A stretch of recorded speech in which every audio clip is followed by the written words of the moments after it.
My very first story actually happened last April, was when we were doing the OFC training, which is the outdoor first care training.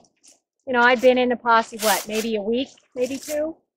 And I'm sitting there, and Jerry's teaching the class, and we've got another guy in there who's a diver. So he paired us up and said, you know, you need to do the assessment of the patient. So had me lay down on the ground and pretend I was a patient. Well, you know, we're in a classroom, so everything's kind of sitting around like a classroom. They push the tables back and folded up the chairs. And so I'm laying there, and the guy comes up to see how I'm doing. And first thing he does, he kind of scoots around, because the first rule is you're supposed to check your environment. Well, he scoots around, and all of a sudden he knocks the chair and just wham, right on my face, like right on the bridge of my nose. I'm sitting there going, oh. And Jerry goes, he starts laughing, and he goes, yes, you needed to check your surroundings a little better. It was dark. Mac's horse went straight up in the air and back over. Whoa. And it fell over to this, and right in front of me, and he fell back over into the tree, which is at the corner of the switchback. And when I called out his name, I heard nothing. But then I seen the horse get up, and he come trotting down the trail to me, which is about 20 foot. And then we finally got Mac talking. So that was one of the things that we do. But search and rescue is inherently dangerous. An individual who had received a horse for his 48th birthday, and he tied the horse up between the trailer and this big Palo Verde tree. Somebody in his family bought him big spurs. So the horse hadn't been taken out in this kind of an environment before, and it was not a good way to start. But anyway, he went to get on the horse. He ducked his head to get underneath the tree. He pulled the lead rope up, and he fell forward, and he gouged the horse with the stirrups. Oh, no.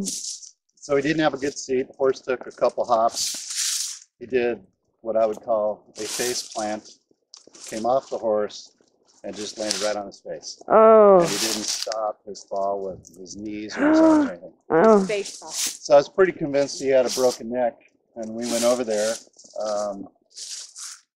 And his nose was gone.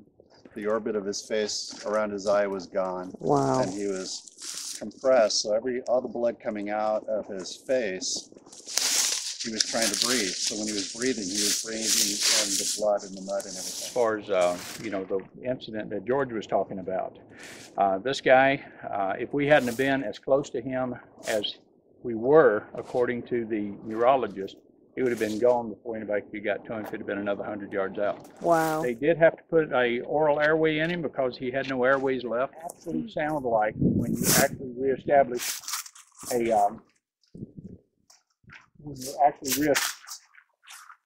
reestablish an airway in a patient. And we had the opportunity to find that out.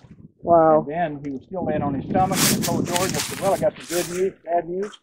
Good news, we've got an airway. Bad news, you've got to sit here and hold it. And his head weighs about 19, 20 pounds. Oh, man. And it's up off the ground about, what, 7 inches, George? About 7 inches. And he has to maintain that, hold it. Wow. Until he's relieved by EMS. The guy was okay in the event that he lived. He was in ICU for like 6 weeks. He had 4 brain operations. Wow. He lost his job through total disability. And but he lived. And 6 months afterward, I had lunch with a guy. I didn't recognize him. He looks like he aged 20 years. Oh, he has man. no short-term memory, but he's alive and well. So we did our job. Action, because if you start getting too involved with them, it affects how you could potentially do your job. In case you went down. Right. So it may affect the old brain just a little bit. Body recoveries, they're gross. Body recoveries for UVAs down towards Sassabee. There's nothing fun about it, nothing pleasurable about it, but it's just part of life.